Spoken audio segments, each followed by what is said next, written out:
Good morning, everybody. Great morning. How are y'all today? Amazing. Good, good. So I am, um, my computer's about to die. I didn't realize it was, so low. So I was running around like a chicken with my head cut off this morning, trying to find my charger because, kids. So, anyways, this morning is Market Thursday. So, what are you guys seeing in the market? I was going to do a couple of things like pulling up the absorption rate and just kind of talking about where everything is. Um, but yeah, I'm like sitting on the floor charging with this little bitty charger. So excuse me today.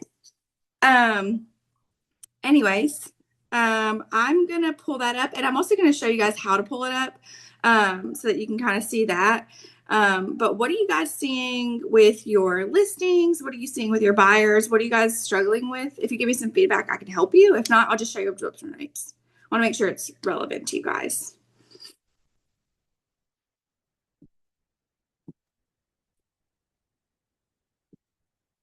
I'm pulling it up as you guys are thinking about unmuting or not.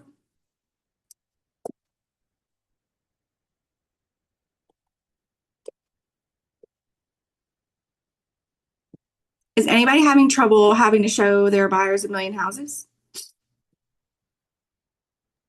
My buyer right now is just being unrealistic, the one that I'm working with. But I think he finally sees the light. I wrote two ridiculous lowball offers just to Mm-hmm. show him, I know what I'm talking about. And so now we're back to where we said, I told him in the beginning, Oakland is going to be the best location for you. So Oakland or Mississippi. So I think he sees the light. And then I got some military folks that are coming this weekend. So they're golden. They're tracking. So the price ranges are great. So we'll be under contract this weekend. Okay, I love that. Good Uh, morning. I was gonna add, for me, my experience is the homes have been moving really quick. They've been coming on the market 3 to 5 days and getting multiple offers on some. And I would say that has a lot to do with the strategy of the pricing. With the two that I've experienced, the agents priced it just a little below market, and it's getting multiple offers. okay, is that in Mississippi or Tennessee or both? One in Cordova, one in Mississippi. Okay, so people are Yeah, starting to actually know how to price it right and actually getting it off the market. exactly. Like we're actually going above asking price a little bit. Okay, are they still super ready? Does that make sense? Like, still very prepped for the market, the houses. Yes. I mean, well, in one case, no, but the other, yes. They just put the expectations out there up front so the buyers know what they're getting into.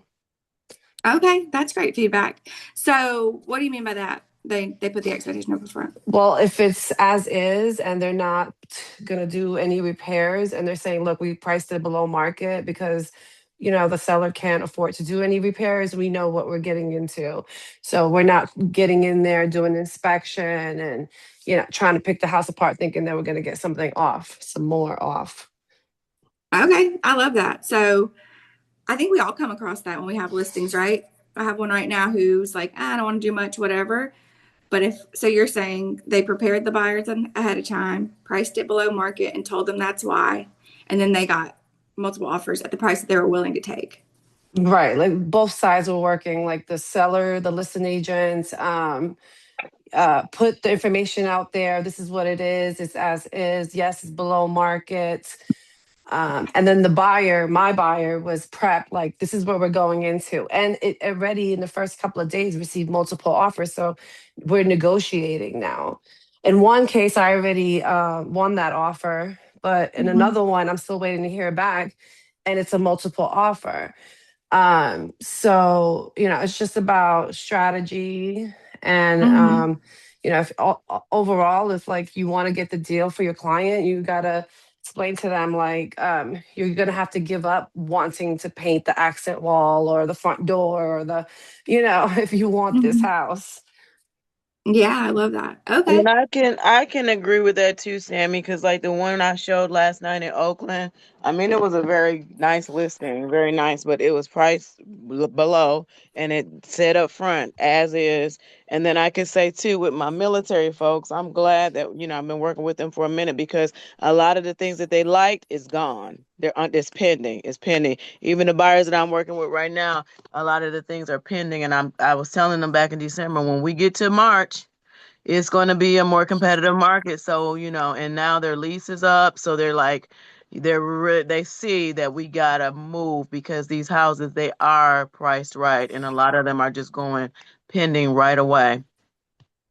And Okay. yeah, I was just gonna add it's a spring market, so it's heating up. Buyers, this is the time where a lot of families are relocating because we're coming towards the end of the school year, and this is where they're very active and they're coming back in the market. I love to hear this update. I'm not super in the market anymore. So just from y'all's perspective of the past, like whatever recent. So this is good for everyone to know. If you're, just working with a couple of buyers and maybe don't get to see, the entire market over Mississippi and Tennessee. So, I love that. And this is what we've been preaching for a year and a half, right? Is if you price it right and prep right, it will go. So it just proves to you. I think we all have this like in my head, I'm like, oh, it's just sometimes I tell myself it's just a slow market. But if you do it right, it doesn't have to be slow for you, right? So I love that. Um, let's see. Okay, I'm gonna pull up the absorption rate. But if anyone else has a comment, please feel free to unmute. I love a good mastermind. Um, so let's see. Okay, I'm sharing my screen. Okay, so I know this is not Mississippi, but I can pull up Tennessee. And then next week, if somebody wants to pull up Mississippi or somebody has it in front of them, they're more, this is super fast. So feel free to pull it up and we can look at y'all's too.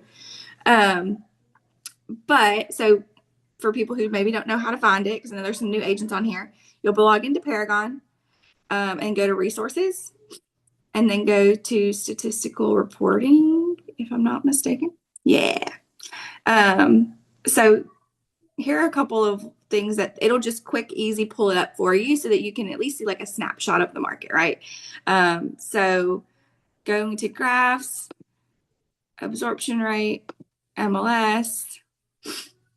And so then what you'll do is, if you don't know what goes in this blank, always click on this magnifying glass. I don't even know what it's asking for, whatever. Let's just say, I'm going to go back a little bit to 25. Let's go back a few months.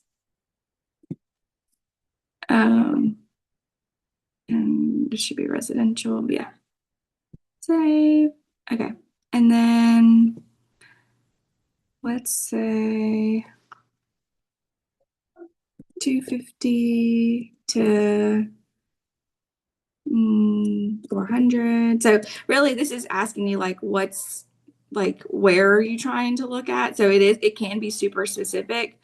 Or you can do like a major area. So we could do Carterville, Arlington, Germantown, Fayette County. Let me see if it just has like Shelby County. It should. Mm, I don't know why it doesn't because it has Tipton and Fayette. Probably and so Shelby Forest. Nope. Sorry, guys. Okay, I could just click on everything that I need, but okay, let's try Arlington, Bartlett, Carterville. So just kind of play around with this and what you need, right? And then we'll skip over.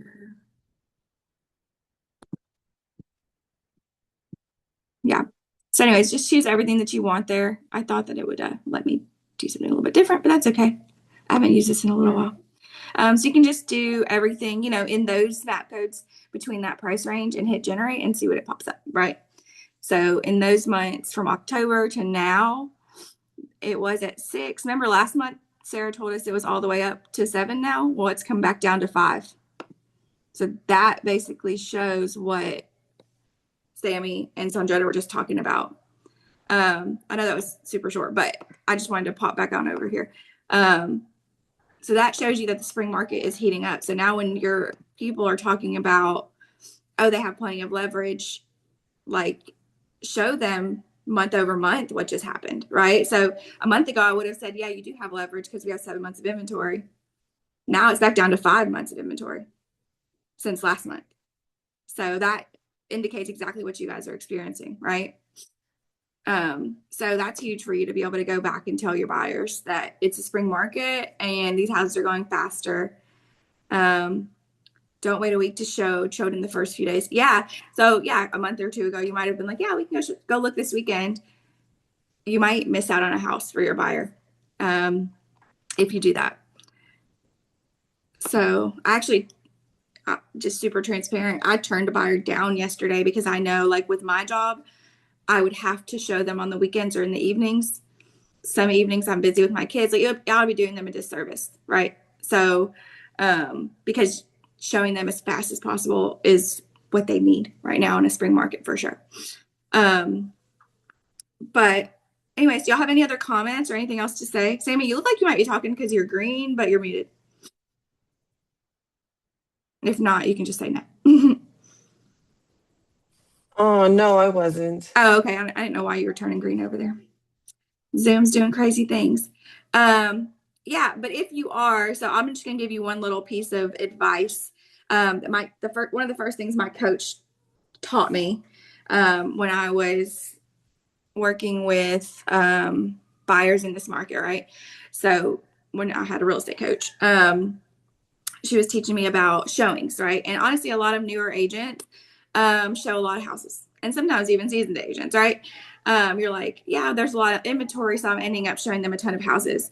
So I'll just give you this MLS homework that my coach told me, so it may help you in your business.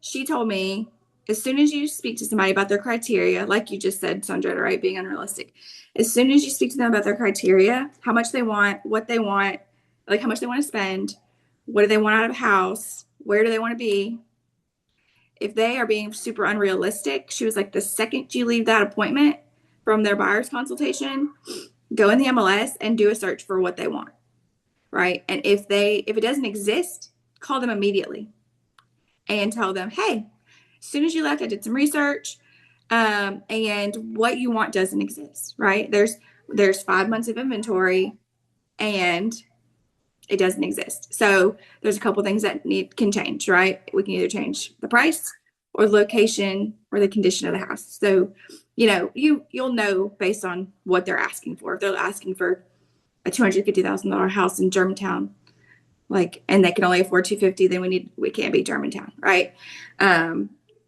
So anyways, those types of things, like how can you immediately go ahead and set that expectation up front, so that you're not looking for a unicorn. And then if they have time, do that while they're there, is what Clarinda said. But then I don't know why my coach said do it after, probably so that you didn't kill their joy the second they asked for something. They were excited about a house, right? But totally up to you. And then after that, once you bring them back to reality, she said the MLS search she said, make sure if there's only one house that fits that criteria, then they're still being unrealistic, right? You should be able to find 3 houses in somebody's criteria that would work. Now, it may not be perfect. It may have, red walls or something crazy that they wouldn't like. But if you can't find it at all, like the basics of size, location, price, then that's when you have that conversation. And then, so she said, if you can't find 3 really good houses, go ahead and have that conversation.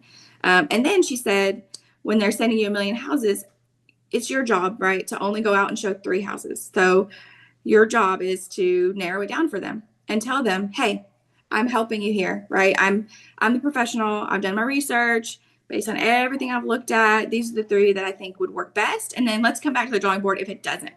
That way they're not overwhelmed, and you got to show them 3 houses instead of 11, where you could have nixed, 7, 8 of them before you even, just by looking at it online, looking at the property condition disclosure, looking at the street view of like what's around. Just, once you know what they want, then you be the professional and say, hey, I'm saving you time and energy based on everything I know as a professional. I think we're going to nix these ones. If there's one that you love, we'll go back to it, but let's just look at these 3 right now. Right. And every single time I've done that, guys, I go out one time and show 3 houses and they buy. It works every time and it blows my mind. I always think, no way. But they appreciate it because they're like, oh, okay, you made that way easier, right? Because I'm saying like, oh, okay, I nixed this house because the roof is 30 years old. I nixed this house because, actually it's right on a busy street. You just couldn't tell, right? Or you didn't know because you're relocating. Like whatever that is. Like I know you have kids and you want a backyard. It doesn't even have a backyard. Those types of things. When they have a lot of options, it can be overwhelming. So anyways, that's my advice for that. It's awesome to see the inventory is going down a little bit. That way you have some honesty, sense of urgency for your buyers, and you can price well and know that your sellers will, if you price it well and prep correctly, that it will sell. So, yeah, that's all I got this morning. I hope you guys have a good day. Go out and be bold, even if you're not in bold. Take bold action. And I will see you guys tomorrow for Good Friday. Bye, y'all. Thank you. Bye.